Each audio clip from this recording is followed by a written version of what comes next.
Здравствуйте! В эфире «День в истории Абхазии». Мы представим вашему вниманию информацию о событиях, произошедших в день 16 февраля в нашей истории. С 16 по 21 февраля 1918 года Сухум находился в руках большевистского военно-революционного комитета под председательством Ефрема Эшба.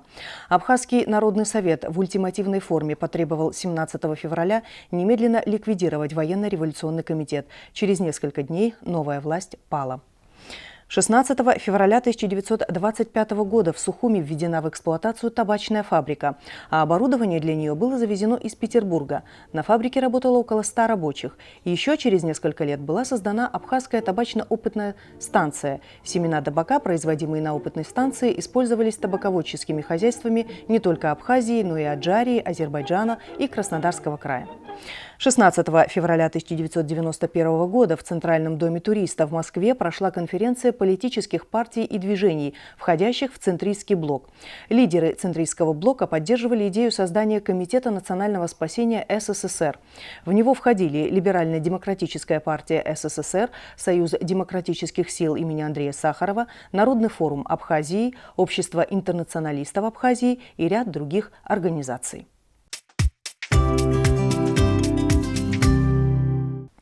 16 февраля 1996 года министр обороны России Павел Грачев заявил о готовности вывести российских миротворцев в случае, если абхазская и грузинская стороны не найдут согласия в урегулировании конфликта.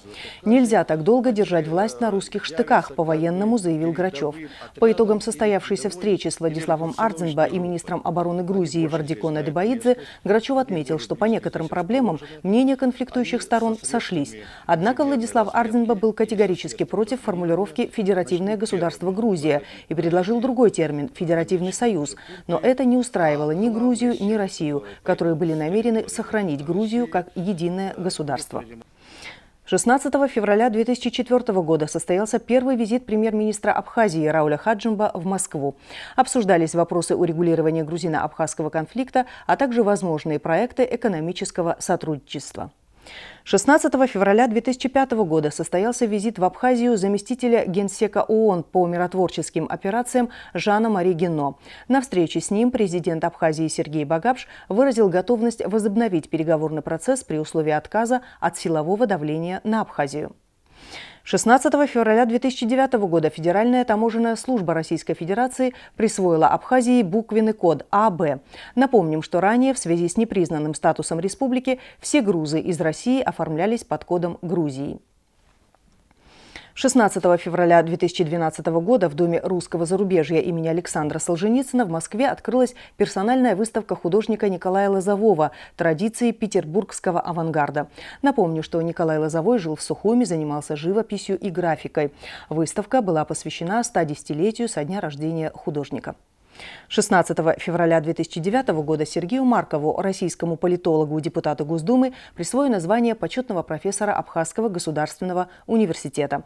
Ректор университета академик Алик Огварами вручил Маркову соответствующий аттестат. 16 февраля 1932 года родился Эдвин Грантовский, иронист и скифолог латвийского происхождения.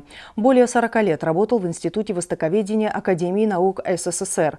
Грантовский специализировался на истории древних иранских племен и их цивилизаций. Для абхазской же истории он памятен тем, что совместно с Владиславом Ардзинба выступил в защиту книги Шалвы и Налпа «Вопросы этнокультурной истории абхазов», вызвавшей критику со стороны ряда грузинских ученых.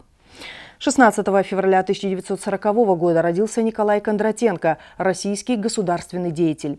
Находясь на должности губернатора Краснодарского края, Кондратенко внес значительный вклад в дело укрепления и развития торгово-экономических и социально-культурных связей между Российской Федерацией и Республикой Абхазия.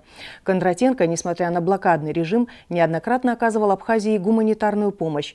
Совместно с президентом Адыгеи Асланом Джаримовым посетил Абхазию 27 июня 1997 года и выступил с инициативой о снятии экономической блокады Абхазии.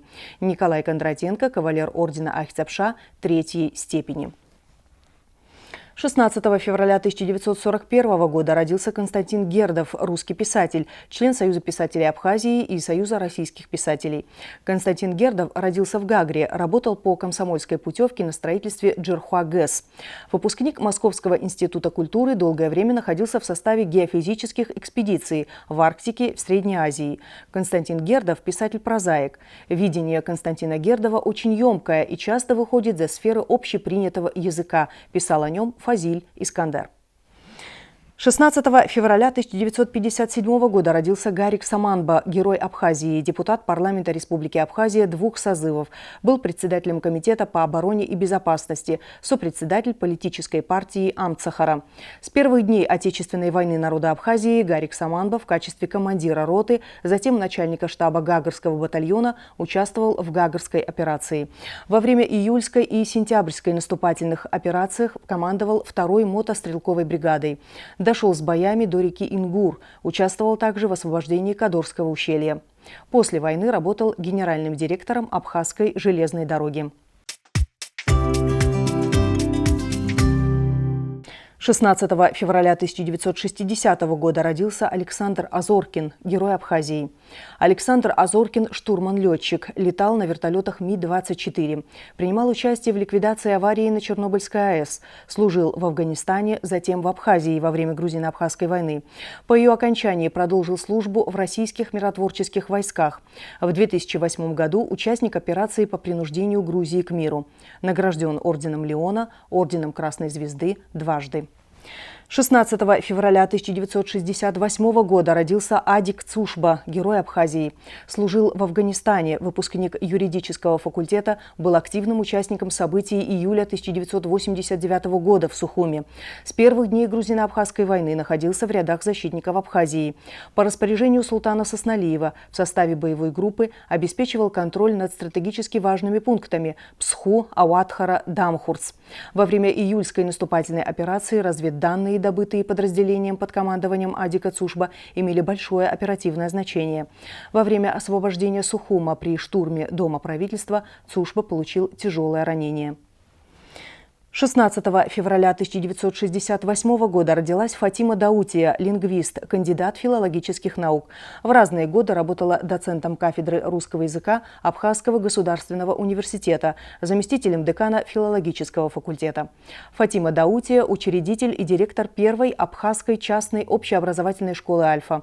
Она является соавтором разработок и дидактических материалов, созданных и апробированных на базе ее школы. А сейчас о некоторых событиях, произошедших 16 февраля в мировой истории. 16 февраля 1862 года в ходе гражданской войны в США северяне одержали крупную победу, ставшую символической. 16 февраля 1923 года экспедиция Говарда Картера нашла каменный саркофаг фараона Тутанхамона. 16 февраля 2015 года, первый день Масленицы, отмечается в течение недели перед Великим постом. Напомню, что Масленица – это веселые проводы зимы. А вот, к примеру, в Исландии изначально дни, предшествовавшие Великому посту, отмечались обильными пирами. Однако в XIX веке в Исландию из Дании была завезена новая традиция. И если в России на Масленицу принято есть блины, то в Исландии это пирожные. Так, 16 февраля – День пирожных в Исландии. И в заключение выпуска информация о погоде. За последние 10 лет в день 16 февраля самая высокая температура была зафиксирована в 2013 году. Это плюс 13 градусов. Самая же низкая температура – минус 1 градус в 2011 году. Это вся информация на сегодня. Всего доброго. Увидимся завтра на канале Абаза ТВ.